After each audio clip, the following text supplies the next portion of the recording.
One time വാച്ചാ കാണാം. എനിക്ക് വർക്കായില്ല bro. നടക്കാത്ത ഒരു കഥയാണ് പടത്തിലുള്ളത്, അതുകൊണ്ട് പറയാനൊന്നുമില്ല. ആവറേജ്. എനിക്ക് ആവറേജ് ആയിട്ടാ തോന്നിയല്ല.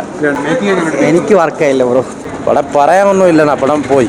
2022 എത്തുമ്പോഴത്തേക്ക് ട്രെയിൻ ട്രാവലൊക്കെ എങ്ങനെയുണ്ട്?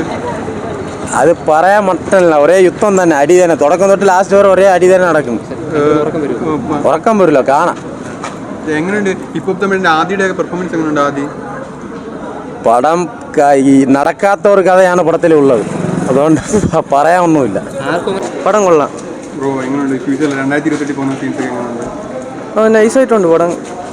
മേക്കിംഗ് വൈസ് എങ്ങനെയുണ്ട്? മേക്കിംഗ് ഒക്കെ മേക്കിംഗ് നൈസാണ്. വൺ ടൈം വാച്ചാ കാണാം. ക്ലൈമാക്സ് വരുമ്പോൾ ക്ലൈമാക്സ് ഒക്കെ കൊള്ളാം, നൈസായിട്ടുണ്ട്. മ്യൂസിക് ഓക്കെ ആണ്. ഓക്കെ. ആദ്യം ഇതുവരെയുള്ള എല്ലാം കോമഡി ആ ഒരു ട്രാക്കല്ല, ഇപ്പൊ ട്രാക്ക് മാറ്റിയപ്പോൾ കോമഡി ഉണ്ട്, എന്നാലും ബേസിക്കലി ഫൈറ്റും കാര്യങ്ങളും എന്താ ഫ്രീഡത്തിനെ കുറിച്ചാണ് പറയണത്. തിയേറ്ററിൽ കാണാൻ വേണ്ടിയുള്ളതുണ്ടോ? അതെ, കാണാനുണ്ട്. എങ്ങനെയുണ്ടായിരുന്നു ചേട്ടാ? പടം പോരാ ചേട്ടാ. പടം ഫുള്ള് വാറാണോ? വാറങ്ങനൊന്നുമില്ല വലിയൊരു. ആദ്യത്തെ പെർഫോമൻസ് എങ്ങനെയുണ്ട്? ആദ്യത്തെ പെർഫോമൻസ് മോശമില്ല.